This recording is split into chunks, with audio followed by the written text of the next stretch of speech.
US म्हणतं की 1 in 30 children, 30 मुलांपैकी एक बाळ ऑटिस्टिक आहे. मी म्हणेन इथे आजच्या घडीला 2 बाळं 10 पैकी 2 बाळं ही there is high risk of them being on spectrum.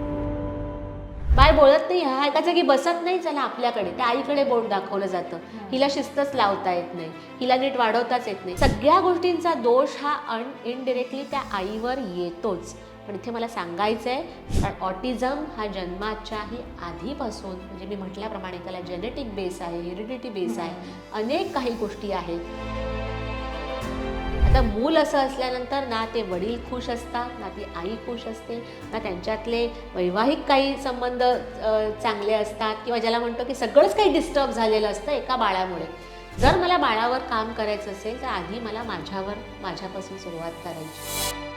अशी कोणती लक्षणं आहेत ज्याकडे दुर्लक्ष करून चालणार नाही? सगळ्यात महत्त्वाचं म्हणजे वर्ष दीड वर्षाचं मूल झालंय तरी अजून बोलत नाहीये, हा सगळ्यात मोठा रेड फ्लॅग आहे. तर इतर मुलांपेक्षा यांना कोणत्या वेगळ्या पद्धतीने शिकवण्याची गरज असते? मला जर माझ्या बाळाचं स्पीच चांगलं डेव्हलप करायचं असेल, जो सगळ्यात मेजर इश्यू आहे ऑटिझममधला, जर ते करायचं असेल तर मला तिचं ऐकणं डेव्हलप करणं फार गरजेचं आहे.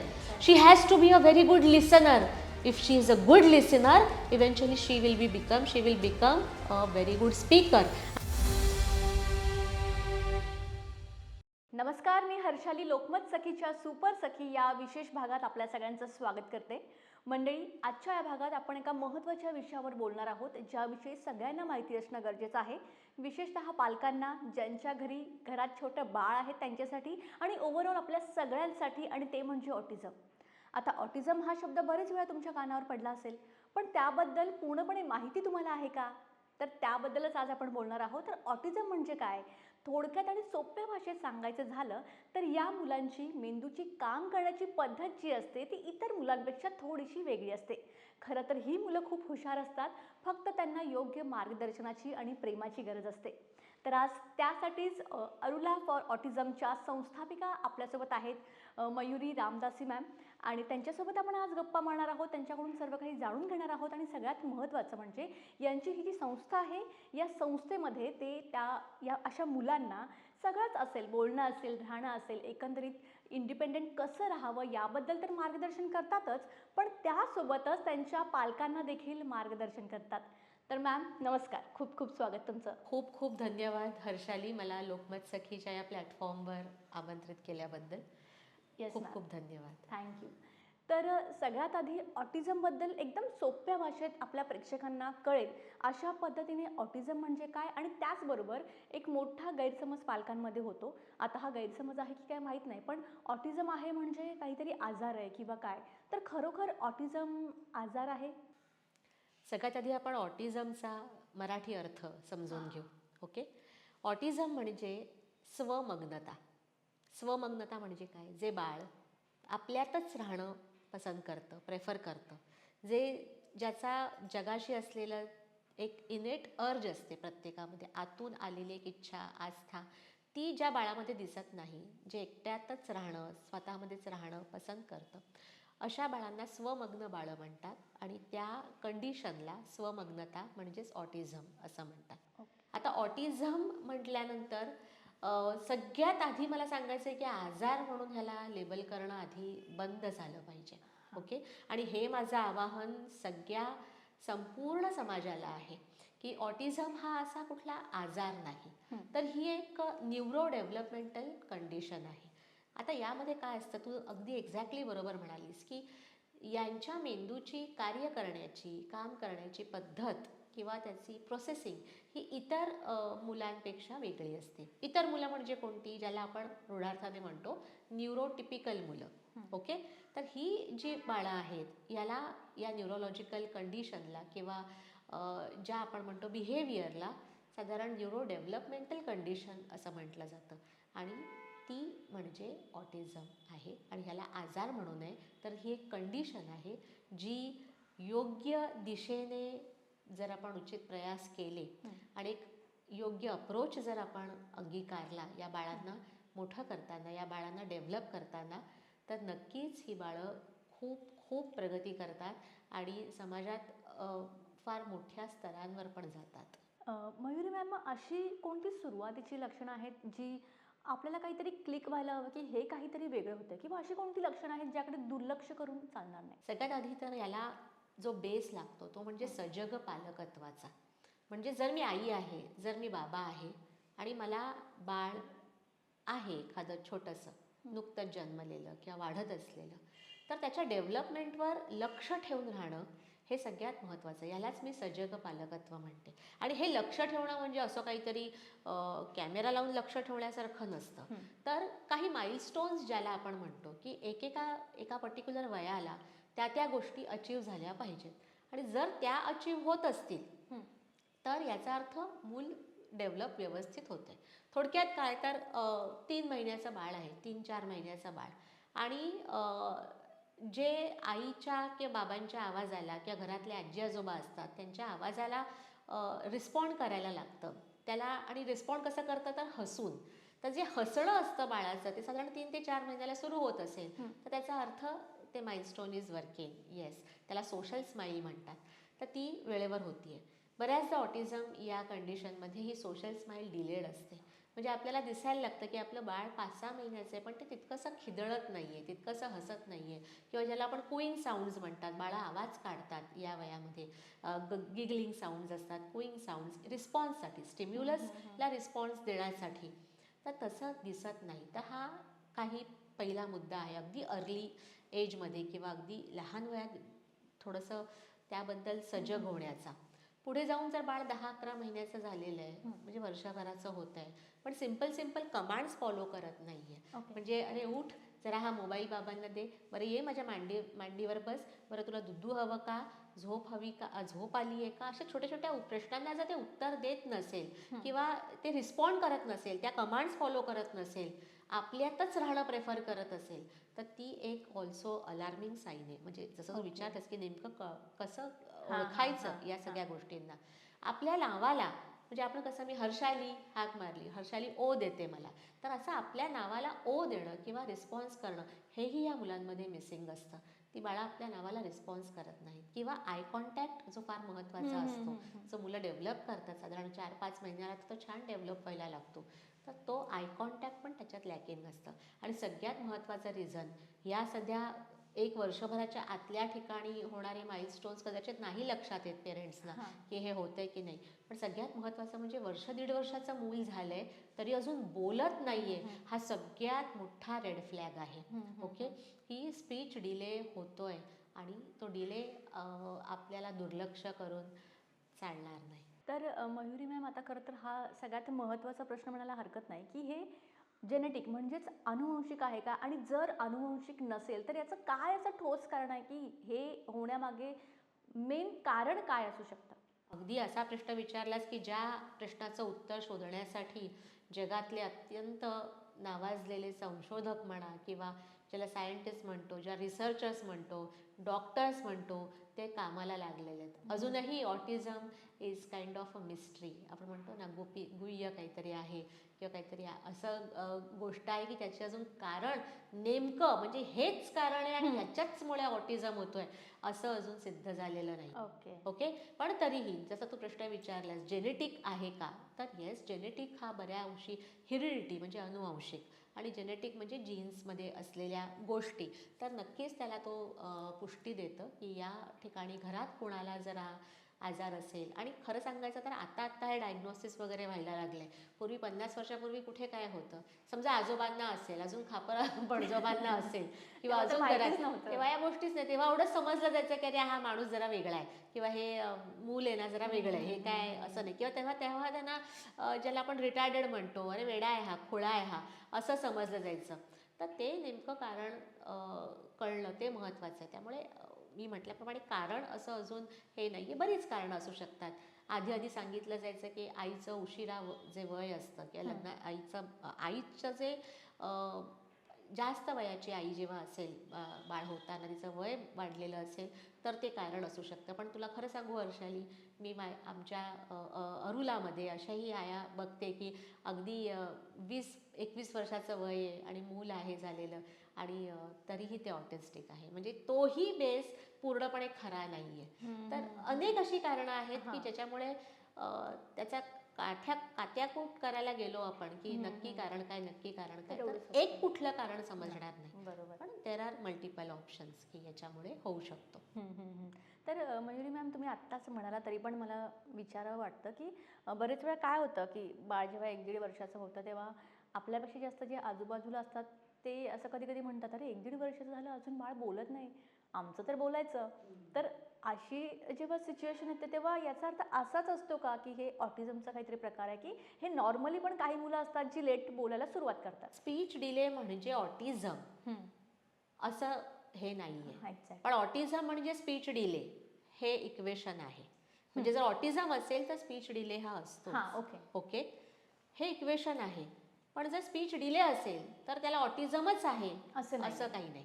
तर आर मेनी अदर कंडिशन्स की ज्याच्यामध्ये हिअरिंग इम्पेअरमेंट म्हणा किंवा ऐकू येत नाही बाळाला लहानपणापासून जन्मजात, जर ते बाळ डेफ असेल किंवा ज्याला ऐकू येत नाही आहे ते बाळ बोलू शकत नाही, किंवा ज्याला एक्सप्रेसिव्ह लँग्वेज डिलेज म्हणतो आपण जनरली, किंवा काही ग्लोबल डेव्हलपमेंटल डिले कंडिशन आहे, किंवा कधी कधी काही मोटर प्रॉब्लेम्स असतात, न्यूरोलॉजिकल कंडिशन्स असतात, सेरेब्रल पाल्सीसारखी असते. म्हणजे अशी अनेक बाकीची कारणं आहेत की ज्यामुळे स्पीच डिले होऊ शकतो.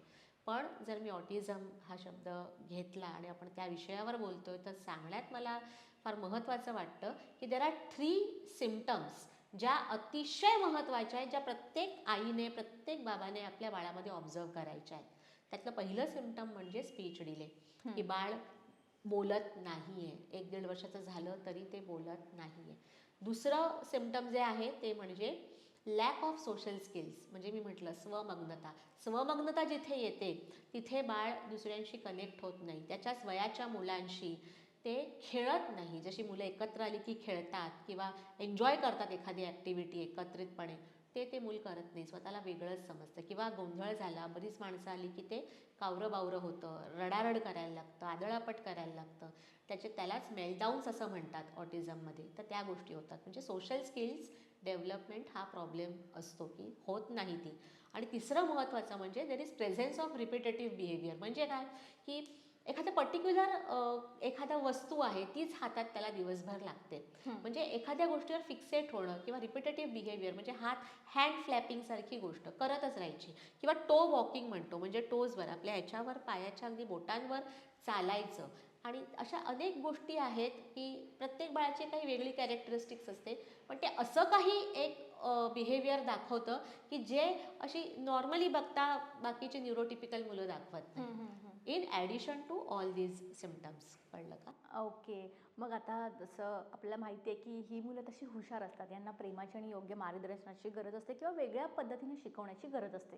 तर इतर मुलांपेक्षा यांना कोणत्या वेगळ्या पद्धतीने शिकवण्याची गरज असते? हा आता सगळ्यात मोठा विषय आहे हर्षाली, की नक्की बाळांना नर्चर कसं करायचं. कारण इथे ना मला थोडंसं सांगावंसं वाटतं माझी जर्नी, म्हणजे माझा प्रवास. एक स्पीच लँग्वेज थेरपिस्टपासून ते एका प्राऊड ऑटिझम मदरकडचा. ज्यावेळेस माझी मुलगी, धाकटी मुलगी देवहूती 4-5 महिन्यांची झाली, तेव्हा मी नोटीस केलं की माझं बाळ आहे ना, ते काही फार बोल असं आवाज करत नाही आहे, हसत नाही आहे, गप्प गप्प राहत आहे. आणि 5 महिन्याची असताना त्यात 2 गोष्टी आल्या की मी या फील्डमध्येच आहे, त्यामुळे तो एक विजन म्हणतो ना आपण, की तो बघण्याचा दृष्टिकोन होता की बाळ वाढतंय की नाही व्यवस्थित. आणि दुसरी गोष्ट म्हणजे मी दुसऱ्यांदा आई होत होते, त्यामुळे पहिल्या बाळाचे सगळे माइलस्टोन्स आणि तो एक्सपिरियन्स होता माझ्याकडे. तर या ठिकाणी हे बघणं फार गरजेचं आहे की नक्की काय करायचं. ज्यावेळेस मला कळायला लागलं ती 5 महिन्याची असल्यापासून 7-8 महिन्याची होईपर्यंत ऑब्झर्वेशन्स मी करत राहिले. आणि तेव्हा कळून चुकलं की yes, my child is on autism spectrum. आणि आता ज्यावेळेस ती गोष्ट मला कळली, ती जाणवली, तेव्हा थोडंसं असं काय म्हणतात, पायाखालची जमीन सरकली. पायाखालची जमीन यासाठी सरकली नाही की माझं बाळ ऑटिझमवर स्पेक्ट्रमवर आहे किंवा ऑटिस्टिक आहे, यासाठी मला ते वाटलं नाही. पण मला वाईट ह्या गोष्टीचं वाटत होतं की त्याच दरम्यान ज्या काही थेरपीज या ऑटिझमसाठी डिझाईन केलेल्या आहेत, म्हणजे ऑक्युपेशनल थेरपी म्हणा, स्पीच थेरपी म्हणा, बिहेवियर थेरपी, ABA थेरपी, अशा 1 ना 2 म्हणजे काही काही सेंटर्समध्ये बघायला गेलं तर 15-15 थेरपीज रेकमेंड केल्या जातात. या सगळ्या थेरपीजमधला फोलपणा मला जाणवत होता कारण त्या थेरपीजमध्ये ॲज अ स्पीच थेरपिस्ट मी ते अप्लाय केलेलं होतं माझ्या त्या वेळच्या पेशंट्सवर, त्या वेळच्या मुलांवर, पण ते काही वर्कआउट होत नाही आहे. मुलं या थेरपीजमध्ये अशी रोबॉटिक वेमध्ये डेव्हलप होत आहेत, रोबॉट्ससारखी, अशी हसणारं, खेळणारं, जिवंत मूल, खिदळणारं असं मूल मला मिळत नव्हतं, त्यामध्ये डेव्हलप होत नव्हतं. त्याच्यामुळे माझी पायाखालची जमीन सरकली की जर अशाच थेरपीज जर मला माझ्या मुलीला द्याव्या लागल्यात तर तिचं भविष्य काय आहे, शून्य दिसत होतं मला समोर, की सगळ्यात मोठं म्हणजे अंधार दिसत होता की ते नाही. मग तिथे माझा प्रयास सुरू झाला, माझे प्रयत्न सुरू झाले की मला काहीतरी वेगळं याच्यामध्ये डिस्कवर करायचं आहे. आणि इथे म्हटल्याप्रमाणे तू आता प्रश्न विचारलास, काही वेगळं करावं लागतं का, तर हो, 100दा सांगेन, वेगळंच करावं लागतं. यासाठी आता एक छोटासा प्रश्न मी तुला विचारते हर्षाली, की 2 बाळं आहेत जन्मलेली. एक बाळ आहे अंध, ब्लाइंड, ज्याला दिसत नाही, आणि दुसरं बाळ आहे बहिरं, ज्याला ऐकू येत नाही. आता 2 बाळं जेव्हा वाढतील एकत्र, तेव्हा मला सांग की यातलं कुठलं मूल बोलायला लागेल तुझ्या माझ्यासारखं? ज्याला ऐकू नाही येत ते ऑब्व्हियसली थोडंसं डिले होईल, कारण का त्याच्या कानावर शब्दच पडत नाही. हां, आणि म्हणजेच काय, तर ब्लाइंड जे आहे ते बोलायला लागेल. हाच मुद्दा मी उचलून धरला त्यावेळेस, की आंधळी माणसं मी बघते आजूबाजूला किती छान कम्युनिकेट करू शकतात. These blind people, they are self dependent, सगळं काही करू शकतात ते. याचाच अर्थ काय, मला जर सगळ्यात मोठा जो प्रॉब्लेम आहे ऑटिझममधला तो म्हणजे स्पीच डेव्हलपमेंट, जर ते करण्यासाठी व्हिज्युअल जे म्हणतो आपण सेन्स, तो 0 रोल प्ले करतो, नियरली 0, म्हणजे नेग्लिजिबल रोल म्हणतो आपण. तर मला जर माझ्या बाळाचं स्पीच चांगलं डेव्हलप करायचं असेल, जो सगळ्यात मेजर इश्यू आहे ऑटिझममधला, जर ते करायचं असेल तर मला तिचं ऐकणं डेव्हलप करणं फार गरजेचं आहे. She has to be a very good listener. If she is a good listener, eventually she will become a very good speaker. And that is the rule of thumb, की जो चांगलं ऐकतो तोच पुढे जाऊन चांगलं बोलतो. आणि मग त्या दृष्टिकोनातनं प्रयोग सुरू झाले, ट्रायल्स एरर्स सुरू झाल्या टू डेव्हलप हर, की ऐकणं डेव्हलप करणं सगळ्यात महत्त्वाचं आहे. हे उत्तर तुझ्या प्रश्नाचं आहे की या मुलांना जर स्पेसिफिक कुठला अप्रोच हवा असेल तर तो तसाच हवा ज्या अप्रोचने त्यांचं ऐकणं डेव्हलप होईल. They should be a good listener. Okay. मग अरुला फॉर ऑटिझममध्ये मुलांना या पद्धतीने जर तुम्ही गाईड करत असाल, तर तुम्ही यामध्ये पालकांना पण गायडन्स करता, तर त्याची इतकी काय गरज आहे? म्हणजे पालकांना तुम्ही कोणत्या पद्धतीने काय असं हे करता, गायडन्स करता? किती सुंदर प्रश्न विचारतेस तू, एका मागोमाग एक हर्षाली. तू पालकांचा विचार केलास. मुळात अरुलामध्ये किंवा जो अप्रोच आपला डेव्हलप झालेला आहे, अरुला फॉर ऑटिझम, हे तर नावाजलेलं आता मोठं ग्लोबल व्हेंचर झालेलं आहे. गेल्या 5 वर्षापासून आपण या व्हेंचरमध्ये आहोत, ॲज अ ग्लोबल व्हेंचर. पण माझा प्रवास तर मागच्या 23 वर्ष चालू आहे ना. तर गोष्ट अशी आहे की इथे मुलांना 1:1, आता इथे आपण थोडंसं ना कन्व्हेन्शनल थेरपीजबद्दल बोलूया, की थेरपीज काय असतात. तू ऐकलंस थेरपीजबद्दल ऑटिझमच्या? नाही, मला पण इतकी माहिती नव्हती. मी तेच सांगते की माझ्यासारखे अनेक जण असतील ज्यांना माहिती आहे, पण पूर्ण डिटेलमध्ये तुला माहिती नाही. समजावते, आणि त्या सगळ्यांना समजावते की ज्यांना थेरपी प्रकार हा माहीत नाही. ज्या आया आता बघतात आणि ज्यांची बाळं स्पेक्ट्रमवर आहेत, त्यांना नक्की कळून चुकेल, की त्यांना नक्की त्या रिलेट करू शकतील की अरे थेरपी म्हणजे डोक्याला ताप. काय गोष्ट असते याच्यामध्ये, की या थेरपीज, एकदा तुझं बाळ कळलं की ऑटिझम स्पेक्ट्रमवर आहे, की त्याला रेकमेंड केल्या जातात. आता मी नावं घेतली मगाशी तशी, सगळ्या थेरपीज रेकमेंड केल्या जातात. या थेरपीजमध्ये काय असतं की एक थेरपिस्ट असते, ती एक पर्टिक्युलर वेळ देते तुम्हाला, की या वेळेत तुमचं सेशन असेल बाळाचं, मग मुलाला घेऊन यायचं आणि ते सेशन असेल ते अर्धा तास 1 तास वगैरे चालेल. अशा पद्धतीने 1 तासभर सेशन घेतलं जातं. कसं जातं की आता आपण बसतोय त्या खोलीसारखं, तशी क्लोज्ड रूम आहे. टेबल टॉप ॲक्टिव्हिटी, म्हणजे टेबलावर काही विशेष, सगळ्यात जास्त म्हणजे जो फोलपणा आहे यातला, की ते वापरलेले materials, it is all unnatural and compelled visual seeking. म्हणजे छोट्या छोट्या बाळांना, छोट्या छोट्या मुलांना शिकवण्यासाठी फ्लॅश कार्ड्सचा वापर केला जातो. कार्ड्स दाखवले जातात. मला जर त्याला आंबा दाखवायचा असेल तर मी तो आंबा नाही, तो त्याला मी कार्ड दाखवणार की हे आंबा, दिस इज मँगो. एवढंच काय, त्या आई आणि बाबा दाखवायला पण कार्ड दाखवलं जातं. म्हणजे त्याला एक्सेसिव्ह व्हिज्युअल स्टिम्युलेशन्स मिळत राहतात तिथे. तर ते मूल नक्कीच ते एन्जॉय करत नाही. कुठलं मूल जगातलं एन्जॉय करेल टेबलवर बसणं, बाजूला समोर कोणतरी शिकवतंय आणि 1-1 तास बसून त्याला रिस्पॉन्ड करत राहणं? कुठल्या बाळाला आवडेल? का नॉर्मल बाळं अशी वाढतात, अशी शिकतात? अजिबात नाही. मग या मुलांसाठी असा दुसरा नियम का? तर या पद्धतीने हे फ्लॅश कार्ड दाखवणं, मॅचिंगचे ऑब्जेक्ट्स करणं, पझल सॉल्विंग करणं, blocking, then block building, then sorting, matching अशा ॲक्टिव्हिटीज करून या थेरपीज केल्या जातात. आणि त्या थेरपीजचा जो आउटकम आहे तो म्हणजे मी मगाशी म्हटल्याप्रमाणे रोबॉटिक वे ऑफ डेव्हलपमेंट. यामध्ये स्पीच डेव्हलप होत नाही. तर यामध्ये काय होतं की ती क्लिनिशियन म्हणजे थेरपिस्ट अशी कमांडिंग पोझिशनमध्ये असते की ती करवून घेते. पण ज्या ठिकाणी जी आई त्या बाळाबरोबर 24 तास राहते, ती सगळं काही करते, त्याला वाढवतीये, तिला मात्र बाजूला ठेवलं जातं किंवा इन्व्हॉल्व केलं जातं टू सम एक्सटेंट. असे बरेच थेरपी सेशन्स आहेत ज्यामध्ये आईला बाहेर ठेवलं जातं आणि स्क्रीनवर फक्त दाखवलं जातं आतमध्ये काय चाललेलं आहे. आणि ते कधी कधी तेही दाखवलं जात नाही. फक्त बाळाला घेऊन थेरपिस्ट आज जातात आणि थेरपी केली जाते आणि आई बाहेर बसून वाट बघत असते की काय. ते बाहेर आतमध्ये मूल ओरडतं, रडतं, ते आरडाओरडा करतं, हे सगळं आई ऐकत असते बाहेर. पण तिचा नाईलाज असतो, कारण ह्या थेरपिस्ट डॉक्टरांनीच सांगितल्या आहेत ना केल्या पाहिजेत म्हणून. नाईलाजाने ती आणि लाचारपणे त्या गोष्टी त्या फॉलो करते की तिला कळत असतं की याच्यातून काही डेव्हलपमेंट होत नाही आहे, माझं मूल वाढत नाही आहे. ते घरी गेल्यानंतर पहिले पाढे 55, काहीही होत नाही आहे फरक, मला माझ्याजवळ ते 1 सेकंद बसत नाही आहे. पण तिला ते गायडन्स मिळत नाही. आणि इथेच अरुला स्टँड्स डिफरंटली. अरुला हा जगातला मी म्हणेन मोस्ट युनिक आणि मोस्ट प्रॉमिसिंग अप्रोच आहे की यामध्ये पूर्णपणे आईला टार्गेट केलं जातं, अर्थात बाबांना सुद्धा.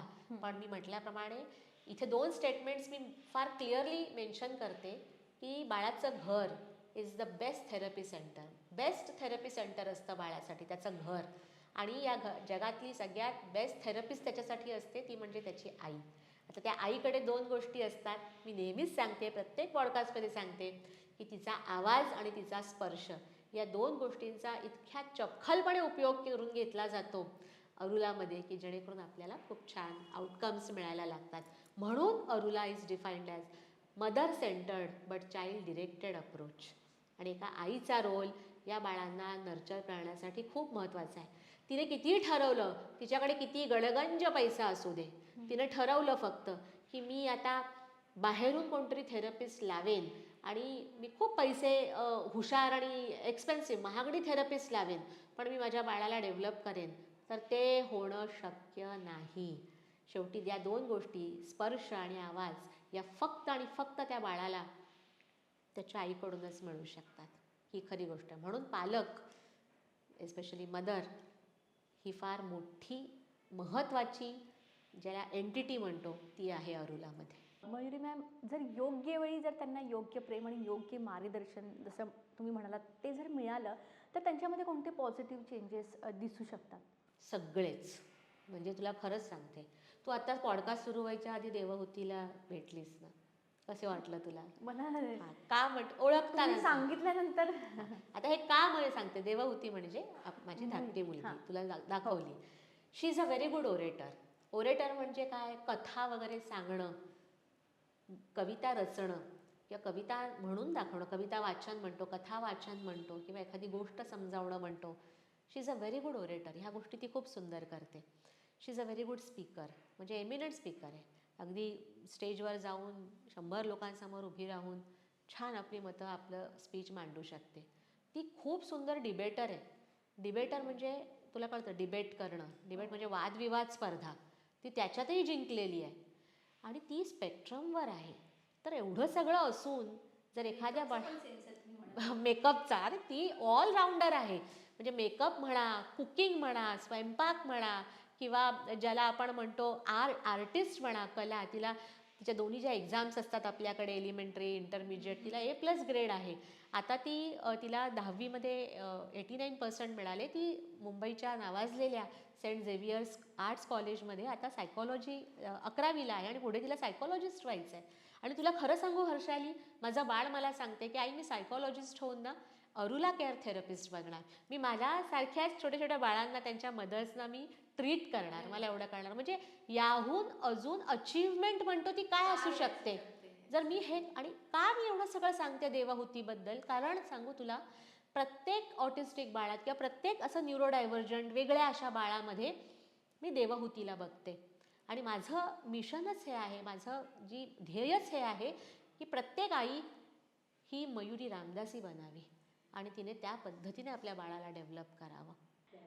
तर ऑटिझम हा पूर्णपणे बरा होऊ शकतो 100%. व्यवस्थित आपण प्रयत्न केले, प्रेमाने त्यांना ट्रीट केलं. अगदी सगळ्यात मध्ये आधीच आपण म्हटलं की आजार नाही, त्यामुळे नाहीये, त्यामुळे मलेरिया बरं. झाला, डेंग्यू झाला, ठीक आहे, बरा झाला बरा. तो. त्यातून आपण बरे होतो. पण ऑटिझम ही एक कंडिशन आहे, ती राहते त्या बाळाबरोबर. दॅट इज म्हणजे देअर मला न्यूरो असं डेव्हलपमेंट. विचारायचं की बाकीच्या मुलांसारखंच ते स्वतःला कॅरी करू अगदीच, शकतात. आय एम कमिंग हां. To that point. पण त्याला योग्य दिशा न मिळाल्यामुळे, योग्य त्याचं अपब्रिंगिंग न झाल्यामुळे, मुलाला ते वाढवलं त्यामुळे जे गंभीर परिणाम दिसतात. म्हणजे मुलं इतक्या सिव्हिअर कंडिशन्समध्ये डेव्हलप होतात की ज्यांची बोलणं किंवा बाकीच्या गोष्टी तर फार दूरच्या राहिल्यात, पण त्यांचं जेवण, खाण, झोप वगैरे एवढ्या डिस्टर्ब, म्हणजे त्याचे प्रचंड गंभीर परिणाम दिसतात. जेव्हा बाळामध्ये ऐकणं डेव्हलप होत नाही ना हर्षाली, तेव्हा हळूहळू त्याचा कनेक्शन जगाशी करण्यासाठी ते फार अग्रेसिव्ह बनायला लागतं बाळ. मग ते परिणाम दिसायला लागतात ऑटिस्टिक मुलांमध्ये की ते हायपर ॲक्टिव्ह असतं, ते अग्रेसिव्ह असतं. आणि साधारणतः ज्या प्युबर्टल चेंजेस सुरू होतात 12-13 वर्षाच्या वयात, पंगडावस्था म्हणतो आपण, यंगहूडमध्ये, अडल्टहूडमध्ये ते प्रवेश करत असतात, तेव्हा त्यांचे प्रॉब्लेम्स तर पीकवर जातात. म्हणजे मला काय म्हणायचं आहे की ऑटिझम आहे आणि त्याचे हे असे गंभीर परिणाम आपल्याला 1000% टाळता येतात. मला ना हे जे ऑटिस्टिक मुलांची वेगळी सोसायटी, की ऑटिझम आहे तर वेगळं त्यांना ट्रीटमेंट दिली पाहिजे, स्पेशल स्कूल ट्रीटमेंट, स्पेशल स्कूलमध्ये घाला, नॉर्मल स्कूलमध्ये ते वाढत नाही, नॉर्मल स्कूल नकार देतात, स्पेशल स्कूल, मी त्याच्या फेवरमध्ये नाही आहे, अजिबात नाही आहे. ही बाळं खूप छान डेव्हलपमेंट दाखवू शकतात आणि मला त्यांच्यासाठी वेगळी सोसायटी क्रिएट करायची नाही. रादर हे जग सुंदर आहे, या जगात चांगली माणसं आहेत, त्यांचा उपयोग करून मला माझ्या बाळाला डेव्हलप करायचं आहे आणि त्याला या जगामध्ये मर्ज होता येईल असं तयार करायचं आहे. नुसतं ते मर्जच होणार नाही तर प्रगतीही करत राहील आणि हे खूप खूप शक्य आहे. अगदीच अगदीच मयुरी मॅम. आणि अजून एक म्हणजे पालकांना बरेच वेळा वाटतं की कुठेतरी आपणच कमी पडलो, आपल्यातच काहीतरी प्रॉब्लेम आहे किंवा प्रेग्नन्सीमध्ये काहीतरी काळजी घेताना आपणच कुठे कमी पडलो असेल म्हणून हे झालं. तर यावर तुमचं काय मत आहे? मुळात जेव्हा बाळ असतं ना, अगं साधी गोष्ट लक्षात घेणं हर्षाली, की माझ्या बाळाला ताप आला, आपलं आता बाळ आहे, मी तुला खरंच सांगते, आता मला लहानपणचीच गोष्ट सांगते, माझ्या मुली ताप आला, सर्दी खोकला झाला, तर सासूबाई पहिला प्रश्न मला विचारतात, अगं काय खाऊ घातलंस, अगं काय केलंस तू, त्याला का ताप आला, तिला ताप का आला. म्हणजे कितीही म्हटलं तरी बाळाच्या तब्येतीचा आणि आईच्या निष्काळजीपणाचा असा संदर्भ हा असा पूर्वीप्रमाणे आधीपासून म्हणजे चालत अगदी आलेला आहे. चालत आलेला आहे. मग ज्याच्यामध्ये बाळ ऑटिझमवर आल्यानंतर मला सांग, त्या आईला किती मोठ्या, ज्याला आपण अवहेलना म्हणतो किंवा ज्याला गिल्ट म्हणतो, ज्याला ग्रीफ म्हणतो किंवा एक प्रकारचं न्यूनगंड म्हणतो, तो किती प्रमाणात पराकोटीचा आलेला असेल. बाळ बोलत नाही, हा एका जागी बसत नाही, चला आपल्याकडे, त्या आईकडे बोट दाखवलं जातं, हिला शिस्तच लावता येत नाही, हिला नीट वाढवताच येत नाही. त्या आईची अक्षरशः मेल्याहून मेल्यासारखी अवस्था होते जेव्हा ती एखाद्या कार्यक्रमात किंवा लग्नात वगैरे घेऊन जाते आणि तिथं तिचं बाळ मेल्टडाऊन दाखवतं. म्हणजे ते अजिबात अनकंट्रोलेबल होतं, ते विड्यासारखं रडायला लागतं, लोळायला लागतं, आवाज करायला लागतं, खूप तिला त्रास द्यायला लागतं, तिला मारायला लागतं किंवा इतरांना करायला लागतं. म्हणजे म्हणायचं काय आहे की सगळ्या गोष्टींचा दोष हा इनडिरेक्टली त्या आईवर येतोच. पण इथे मला सांगायचं आहे की असा कुठल्याही प्रकारचा दोष किंवा अशी कुठलीही गिल्ट कुठल्याच आईने मनात ठेवायची नाही आहे. कारण ऑटिझम हा जन्माच्याही आधीपासून, म्हणजे मी म्हटल्याप्रमाणे त्याला जेनेटिक बेस आहे, हेरिडिटी बेस आहे, अनेक काही गोष्टी आहेत, एन्व्हायरमेंटल बेस आहे, सगळं आहे. पण या गिल्टमधून तू बाहेर ये, स्वतःला दोष देणं आधी बंद कर. आणि मी समाजालाही हे आवाहन करते या पॉडकास्टमधून की ज्या आईचं बाळ असं ऑटिस्टिक आहे, ओके, ज्या आईचं बाळ असं, ज्याला काही न्यूरो डायव्हर्जंट आहे, तिला दोष देण्यापेक्षा त्यांना अजून जास्त सहाय्य कसं करता येईल, तिला मदत कशी करता येईल आणि तिला आनंद कसा देता येईल की तिचा आनंद ज्यामुळे वाढत जाईल आणि तिची, ज्याला म्हणतो ना, सायकॉलॉजिकली ती स्ट्रॉंग होत जाईल आपल्या बाळाला, नर्चर करण्यासाठी. आणि मला सांगायला आनंद होतो की अरुला हे असं प्लॅटफॉर्म आहे या प्रत्येक आईसाठी की इथे आईच्या physical, mental, social, emotional, spiritual सगळ्याच हेल्थवर खूप बारकाईने काम केलं जातं. पण हा प्रत्येक समाजालाही माझं तेच आव्हान आहे की तुम्ही तुमचा अप्रोच बदलला पाहिजे या बाळांकडे बघण्याचा आणि त्यांना सामावून घेतलं पाहिजे. हे सगळ्यात महत्त्वाचं. मयुरी मॅम, खरं तर तुम्ही सगळ्याच गोष्टी उत्कृष्टपणे इथे मांडलेल्या आहेत, पण तरीसुद्धा या पालकांना अनेक गैरसमज असतात, त्यांना तोंड द्यावं लागतं. तर त्यांनी त्यांना कसं टॅकल केलं पाहिजे, थोडक्यात तुम्ही काय सांगू शकाल? गैरसमज म्हणजे आधीच म्हणल्याप्रमाणे आजार. आपल्याकडे काय माहिती ना पद्धत, तुला खरं सांगते की India is very good for hiding things. Like Indian tendency, आपल्याला सगळ्या गोष्टी कशा लपवायच्या असतात. झाकली मूठ 1.25 लाखाची असं आपल्याला वाटतं. आता कुठून ही म्हण आली आहे त्याचं त्यालाच माहिती. पण मी म्हटल्याप्रमाणे की आपल्याला लपवाछपवी करायला फार, म्हणजे किती वेळा अजूनही मी हा प्रॉब्लेम इव्हन अरुलामध्ये मी फेस करते, पण बऱ्याचदा बघते की आता अरुला मदर्स बिकमिंग बोल्ड, त्या लगेच 3-4 महिन्यात त्या बोल्ड व्हायला लागतात. ऑटिझम आहे म्हटल्यानंतर ना लपवण्यापेक्षा मला लपवायचं असतं, सांगायचं नसतं बरोबर कोणाला. बोललात. मला लपवायचं असतं. आधी त्या मेंटॅलिटीतून बाहेर या. आधी तुम्ही जर मेंटॅलिटीतून बाहेर आलात तर तुम्हाला चांगल्या माणसांची मदत मिळायला सुरुवात होते. तो मदतीचा ओघ जो आहे तो परमेश्वर तुमच्याकडे पाठवायला लागतो. लपवून ठेवलं तर एक दिवशी काय होणार, एक वेगळी सोसायटी क्रिएट होणार की फक्त ऑटिझम मुलंच आहेत तिथे, आणि त्या ऑटिझम मुलांच्या सोसायटीमध्ये वगैरे रेसिडेन्समध्ये तुम्हाला त्या बाळाला तुमच्या ठेवावं लागणार, कारण ते डेव्हलपच होऊ शकणार नाही. कारण मी लपवतोय प्रत्येक गोष्ट, आणि लपवलं तरी लपण्यासारखी गोष्ट नाही आहे ना, पण आपल्याला लपवायचं असतं. तर त्याच्यातून आधी बाहेर यायचं की या गोष्टी टाळायच्या आणि be vocal and loud. I always say vocal म्हणजे बोला. माझा बाळ आहे ना त्या स्पेक्ट्रमवर आहे, अभिमानाने सांगा. त्यात कमीपणा कमीपणा ते आहे ना. एखादा बाळ, अरे आपण बोलत नाही का हर्षालीना फार चिडखोर आहे. अजून याचं नाव काय, अनिकेत ना तो भांडखोर आहे, तो जरा जास्तच भांडतो. म्हणजे आपण हे बोलत नाही का एखाद्याची पर्सनॅलिटी अति आहे हे आपण बोलत नाही का नॉर्मलीच्या. पण तुला मी का ऑटिस्टिक म्हणणार नाही का, तुझ्याकडे कोपिंग मेकॅनिझम आहे हर्षाली. जरी तू चिडखोर असलीस तरी कुठे राग थांबला पाहिजे, कुठल्या सिच्युएशन्समध्ये तो कंट्रोल करता आला पाहिजे हे तुला बरोबर येतं. म्हणून you are not neurodivergent, you are neurotypical. आपल्या बाळाला तेच कळत नाहीये. मग म्हणून काय आपण जितकं लपवू या गोष्टींना तितकं ते गंभीर रूप धारण करतं आणि त्याचा आपल्याला त्रास होतो. मग शाळा अवॉइड करतात. शाळा म्हणतात अचानक एका दिवशी की नाही आम्ही नाही घेऊ शकणार तुमच्या बाळाला, चला काढा तुम्ही स्पेशल स्कूलमध्ये टाका. अरे किती मोठा धक्का असतो तो पेरेंट्ससाठी. या लहान लहान गोष्टी त्याला आता एक परवा काही दिवसांपूर्वी मी रील बघितली की झूमध्ये घेऊन गेले एका बाळाला, ऑटिस्टिक बाळाला. तिथे त्याने काही ॲनिमल्स बघितले वगैरे, त्याचे खूप मेल्टडाऊन सुरू झालं. वडिलांना खूप मारायला लागला तिथे अचानक, आणि काय झालं त्याला बघून माहीत नाही, मेल्टडाऊन झाला. त्याला तो अचानक मारायला लागला. हे एवढं की झूच्या लोकांनी त्यांना हाकललं बाहेर, म्हणजे त्या सगळ्या फॅमिलीला, की निघलो यहाँ से बाहेर म्हणून. म्हणजे हे असं पिक्चर सध्या समाजात आहे. आपण जर लपवायला लागलो, आपण जर गप्प राहायला लागलो तर कधीच समाज समजू शकणार नाही. इतर जी मंडळी आहेत समाजातली, इतर जो समाज आहे तो समजू शकणार नाही की या बाळाला नक्की काय हवंय हे लक्षात आहे, आणि तुम्हालाही ती उपयुक्त मदत मिळणार नाही. तुला खरं सांगू हर्षाली, देवहूतीला वाढवताना मी एकही चान्स सोडायचे नाही सोशल सेलिब्रेशन्सचा. म्हणजे कशी मी तिला घेऊन दे, पण घरामध्ये अक्षरशः शेजार पाजारी खूप चांगले मिळाले मला. त्यांना मी समजावलंय असं गोष्टी आहेत, छोट्या छोट्या गोष्टी. हळदी कुंकूचा कार्यक्रम, अरे वर्षातनं साध्या बायका 2दा करतात हळदी कुंकू. मी दर महिन्याला हळदी कुंकू घालायचे. आता हळदी कुंकू म्हटल्यानंतर किती बायका येतात, मग तेच तिला सोशल एक्सपोजर मिळतो. मग तिला सगळं दाखवणार, मी कुंकू कसं लावायचं, मग त्यांना हे कसं द्यायचं, वाण कसं द्यायचं किंवा काय. मग या महिन्यात काय ह्याच्यासाठी हळदी कुंकू, हे काय त्याच्यासाठी हळदी कुंकू, असं परत तो एक हळदी कुंकवाचा. की छोट्या छोट्या गोष्टीमध्ये चला आज आपण चित्रकला स्पर्धा ठेवूया. तिच्या काही 4-5 मैत्रिणी होत्या, चित्रकला स्पर्धा मी अरेंज करायचे, मुलांना घरी बोलवायचे, त्यांना छान खायला प्यायला घालायचे. यासाठी काही फार पैसे लागत नाहीत. मी घरामध्ये बटाटे वडे करायचे, त्यांना खाऊ घालायचे, पावभाजी बनवायचे, खाऊ घालायचे. याला लागतं काय, सेलिब्रेशन्स आणि एक्सपोजर. ही माणसं आता आजूबाजूचा समाज आहे ना, त्यांना कळतंय की आहे देवहूतीला थोडा इश्यू आहे किंवा कळतंय, पण मी लपवलं नाही ते कधी. की आहे ना, मग मदत करा ना, थोडीशी मदत हवी आहे मला तुमची. हे महत्वाचं आहे. तिथे ओपनली मागता आली पाहिजे मदत.